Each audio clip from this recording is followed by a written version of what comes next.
Well, the memory seems to be getting rather impaired now, rather weak. What, for instance, was the name of that parson who preached just before the Boreal set out about the wickedness of any further attempt to reach the North Pole? I have forgotten. Yet 4 years ago it was familiar to me as my own name. Things which took place before the voyage seem to be getting a little cloudy in the memory now. I have sat here in the loggia of this Cornish villa to write down some sort of account of what has happened.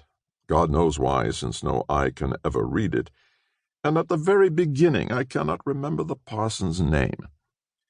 He was a strange sort of man, surely, a Scotchman from Ayrshire, big and gaunt with tawny hair. He used to go about London streets in shoff and rough-spun clothes, a plaid flung from one shoulder. Once I saw him in Holborn, with his rather wild stalk, frowning and muttering to himself. He had no sooner come to London and opened a chapel, I think in Fetter Lane, than the little room began to be crowded. And when some years afterwards he moved to a big establishment in Kensington, all sorts of men, even from America and Australia, flocked to hear the thunderstorms that he talked, though certainly it was not an age apt to fly into enthusiasms over that species of pulpit prophets and prophecies. But this particular man undoubtedly did wake the strong, dark feelings that sleep in the heart. His eyes were very singular and powerful.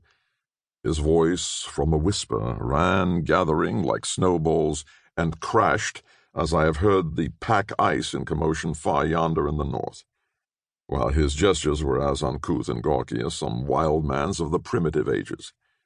Well, this man, what was his name? Mackintosh? Mackay?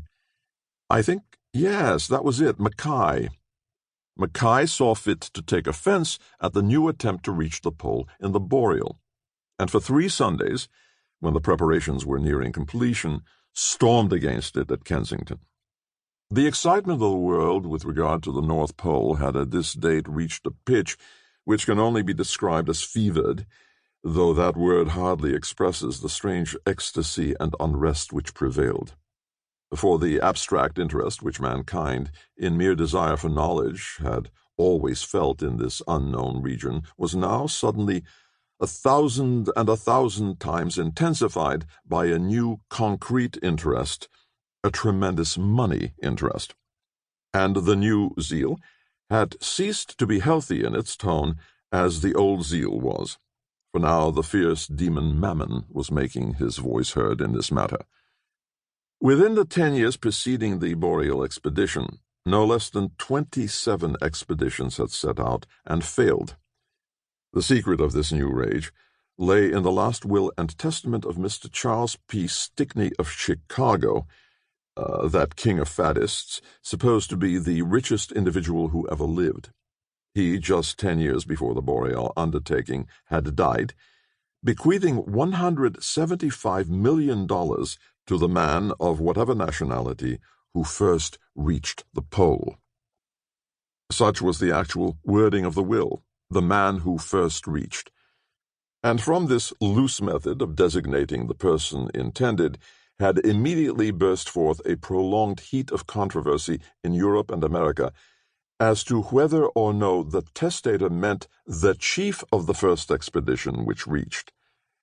But it was finally decided, on the highest legal authority, that in any case the actual wording of the document held good, and that it was the individual, whatever his station in the expedition, whose foot first reached the 90th degree of north latitude, who would have title to the fortune. At all events, the public ferment had risen, as I say, to a pitch of positive fever. And as to the Boreal in particular, the daily progress of her preparations was minutely discussed in the newspapers.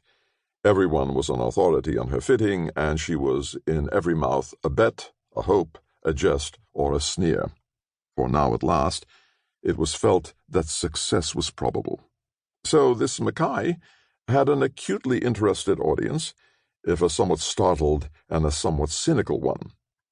A truly lion-hearted man this must have been, after all, to dare proclaim a point of view so at variance with the spirit of his age. One against 400 millions, They bent one way, he the opposite, saying that they were wrong, all wrong. People used to call him John the Baptist Redivivus, and without doubt he did suggest something of that sort. I suppose that at the time when he had the face to denounce the Boreal, there was not a sovereign on any throne in Europe who, but for shame, would have been glad of a subordinate post on board.